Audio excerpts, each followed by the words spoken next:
Become a patron at www.patreon.com/Golden Era Bookworm for hard to find books, scans of rare photos, and articles on the golden era of bodybuilding. Hi everybody, Golden Era Bookworm here, and today I'm going to be discussing the Silver Era exercises that were used to develop the lower back. Argued by some as the seat of power, I would rather argue and say that the lower back serves to hold a man together, as it permits him to exert the full strength of his upper body and lower body structures. It is this reason that led Silver Era greats such as Reg Park to focus so much on this much forgotten body part, especially in his famous 5x5 routine, which is available on my website, which used heavy compound movements to obtain massive growth. It was his belief that if one was unable to increase the poundages in the squat and the pressing movements further, the weak link would most likely be the lower back. The front and back of the trunk, that is, the abdominal and lower back area, is a true reflection of the condition of an athlete. Simply reflect on these two comparisons that I'm going to bring forth. Having two long and strong, pardon the pun, erector spinae running along the spine will not only protect your spinal column, but strengthen and support your entire structure and physique. Shatter the spine, however, and you destroy the person's abilities to move. As the great Alan Calvert stated in his monumental book, Super Strength, the keystone of the arch of a man's strength is the small of his back, referring, of course, to the lower back. Quote, "When a man is standing on his feet, he positively cannot exert the full strength of his arms unless the strength of his back is in proportion to the strength of his arms and shoulders," referring to this time pressing motions with the arms. Now that, I believe, is some great truth right there. It's very true. One cannot exert all our strength if we have a weak link, and the weak link is the lower back. In this video, I'm going to go through a range of lower back exercises that can be used, along with a course of specialization for the lower back. Enjoy. Now, if you wish to specialize in improving your lower back, the following schedule could be adopted. To get the most of the course, however, it is recommended to remove movements that would load the lower back, like the squat, for example, for the time being, and substitute it with the leg press as an example. The lower back specialization course would therefore look something like this. One could perform bench presses, dumbbell flies, seated curls, lying bench rowing motions, or lat pull downs, incline bench lat raises, and leg presses, and then perform your lower back exercises as follows: hyperextensions, seated good mornings, lying side raises, rack or partial deadlifts, and the back hinge, which is very similar to a stiff-legged deadlift. I'm going to go through each of these specific lower back exercises in detail now. And basically, just to state another important point, when doing a specialization course, it is important to reduce the amount of work on the rest of the body to allow for the specialization exercises to have an effect on that particular body part you are specializing in. That's why it's called a specialization course. And no, one cannot specialize on all body parts at the same time. Now, the first exercise in this lower back specialization course is the hyperextension, where, as you can see from the diagram, nowadays, of course, we have hyperextension benches, but should you not have one, you're training at home or whatever, you will need a training partner where you lie face down at the end of a high, flat, or inclined bench. Some of these benches, of course, have foot attachments, as I said, or you can use a hyperextension bench. Basically, your hips have to be in line with the edge of the bench. You cross your hands across the chest for beginners. For slightly more advanced people, you can also clasp your hands behind your head. And you can lower the trunk until the head is near the floor. Then, using the lower back musculature, contract and come back up. You want to initially perform 2 sets of 10 repetitions, increasing to 12 repetitions. Once you can perform 12 reps with your own body weight, you can begin to start adding resistance, such as a 2-pound plate, and drop the reps again and continue. That's the double progressive resistance method, which I've explained many times on this channel.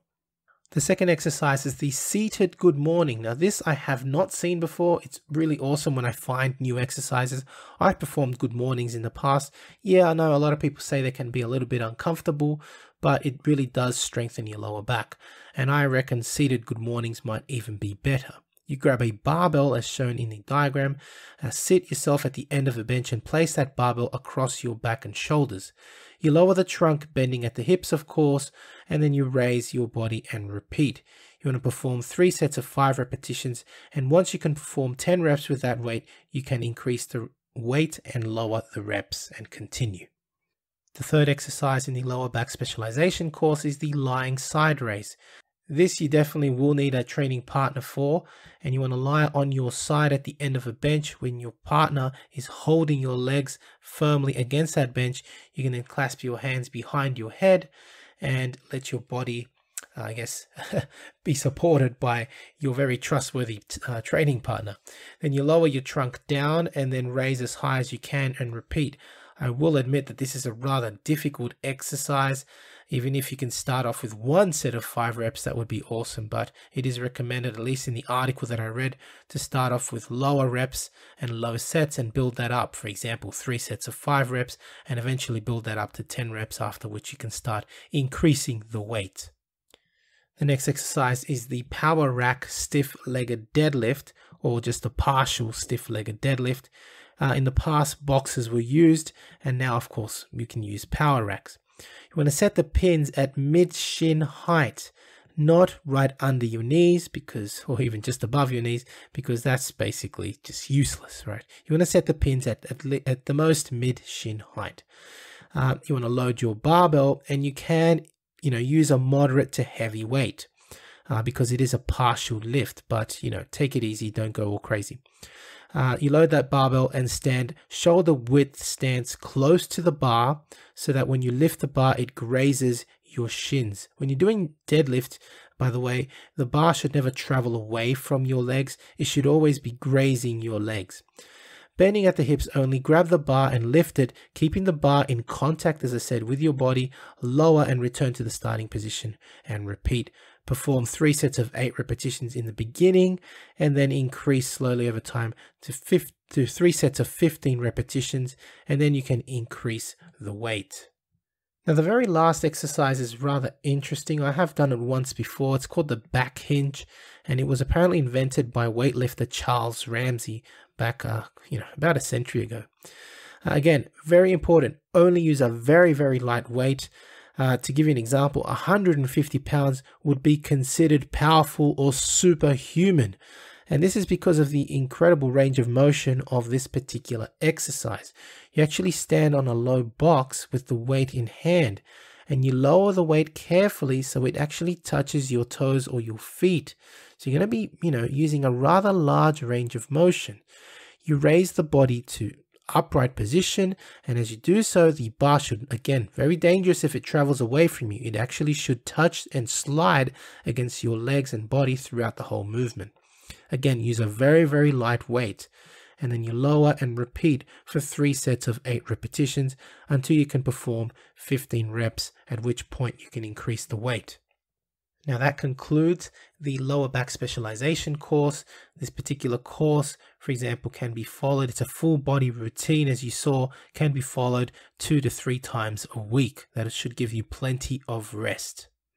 Now, if you're interested in learning more about how to strengthen the back, especially the lower back, I do have some excellent books on my website, www.goldenerabookham.com, including Earl Liederman's Secret of Strength, which I've just released. Also, Bob Hoffman's classic weightlifting. I can't recommend this book enough. And to be honest, I'm not sure why people don't purchase this book. It is, to me, one of the best books I've ever read on silver era techniques. It's got John Grimmick performing most or many of the exercises here, and it actually, of course, reflects what the exercises that John Grimmick used to build his physique. Remember, he was a weightlifter slash bodybuilder, and you're going to find a lot of the exercises that he used in here. It's truly what I consider a classic book, belongs on everyone's shelf. Another great book, of course, is the Greatest Silver Era Bodybuilding Programs. All of these books available on my website, www.goldenerabookworm.com. So I do hope you have enjoyed watching this video, which I did do after I received several requests from my fans. I will also be bringing more videos soon on gripping strength, as well as more interviews with Marvin Eder, as well as a new collaboration. I do have some news coming up, a new collaboration with Marvin, really exciting stuff coming soon, so stay tuned. To support the channel, please donate via PayPal, become a patron, or visit my respective websites for out-of-print books as ebooks and old school bodybuilding apparel, such as the original vintage Arnold's t-shirt and tank top, which my wife and I redesigned. Hope you've enjoyed the video. This is the Golden Era Bookworm saying bye for now. To support your favorite YouTube channel, please visit teespring.com/stores/Golden Era Bookworm for merchandise, including t-shirts, hoodies, face masks, phone cases, and much more. Once again at teespring.com/stores/Golden Era Bookworm. To take full advantage of my collaboration with Old School Labs, please visit their website and choose from their marvelous range of supplements using my code BOOKWORM12. And for an entertaining look at the history of bodybuilding's supplement industry, I would highly recommend watching Subs the Movie, which I have collaborated in, available at Amazon Prime and Vimeo.